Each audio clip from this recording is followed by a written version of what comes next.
So even though he was in the wilderness, Luke says, as I hope you heard, that God was with him. But who knows what the wilderness actually was? Was it a place?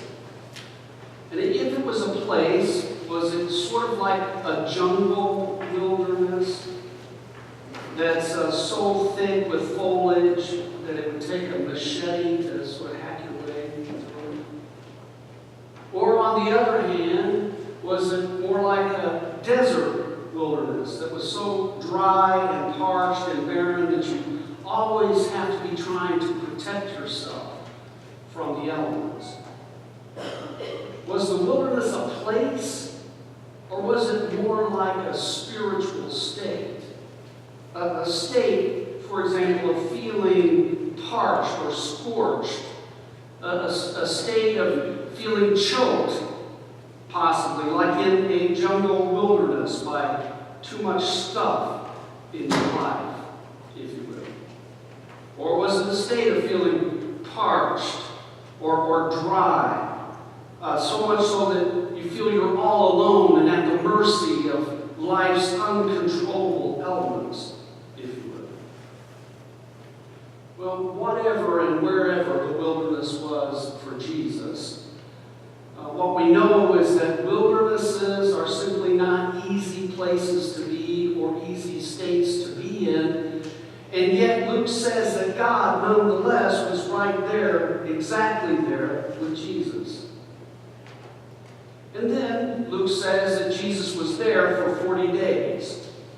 Was it literally 40 days, or was 40 days simply intended to represent a significant, relatively significant period of time?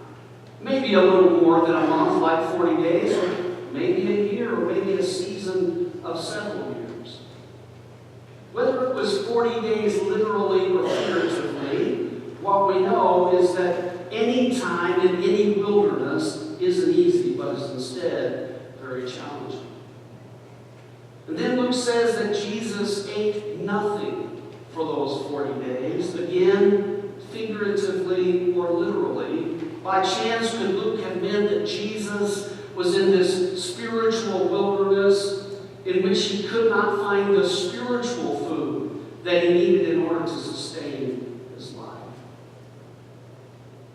Whether he was spiritually or physically hungry, or both, whether it was literally 40 days or some relatively significant period of time, at the end of that time, Luke says that Jesus was utterly famished.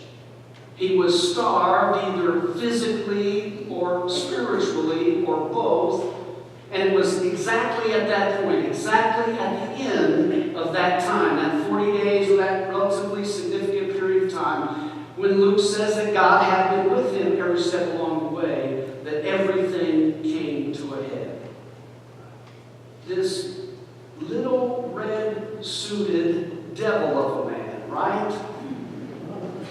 With horns on his head and a pitchfork in his hand, came and started offering Jesus all kinds of wonderful solutions for how he could get himself out of the wilderness. Wait a minute, did I actually mean to say that actually Jesus was just wrestling inside himself for how in the world he was ever going to get out of either the jungle wilderness that was choking him, if you will, or the desert wilderness that was parching him and scorching him, if you will, for a very long time? Well, whether it was this huge, ominous, external threat or force, or whether it was Jesus wrestling within himself, after being in the wilderness for a significant period of time, as Pastor Devin just said to the kids, Jesus had some choices to make. And they were three really big choices. One, will I use my God-given nature to benefit only myself? Two, will I sell my soul to what the world defines as being successful? Or three, will I use my God-given nature as license to do whatever it is that I want to do, knowing that God will always ultimately save me. Jesus had been in the wilderness for a relatively significant period of time. He was choked or scorched or parched or otherwise challenged. He was famished physically or spiritually. And he was hit square in the face with these three huge existential questions. Questions that surely came up again and again in his life and ministry. Questions that surely we face again and again in our own lives. But you see, questions that actually helped Jesus and can help us as well discern how to make our way through the various wildernesses of our lives as authentic human beings with our souls intact and as those who more fully live out who God has created us to be. Now, of course, we know that Jesus, thanks be to God, passed the test. His life and ministry is a testament to the fact that of all people, he didn't use his God-given nature to benefit only himself. Instead, he poured himself out to the whole world. He didn't count equality with God, you remember the Apostle Paul once said, as something to hold on to for himself, but instead emptied himself. Likewise, Jesus obviously didn't sell his soul to what the world defined as being successful. He could have obviously used his fame to build his own power and wealth, but instead he led people to the greatest power in the universe, the power of self-sacrificial love. And finally, Jesus certainly didn't use his God-given nature as license to do whatever it was that he wanted to do, even though he knew that if he did do that, God would still ultimately save him. Instead, Jesus used his God-given nature as a bridle, if you will, of self-control on himself, and as a means to build up the God-given nature or child of God status in other people, those who we encounter along the way. If by chance this morning you happen to be in a wilderness, God is with you. If by chance you might have been in that wilderness for quite some time, God is with you. If you're tempted to use your God-given nature to benefit only yourself, God is still with you. And God is offering you the opportunity to do the exact opposite in order to become more fully and authentically human, and then, ironically, to become, therefore, more fulfilled in your life.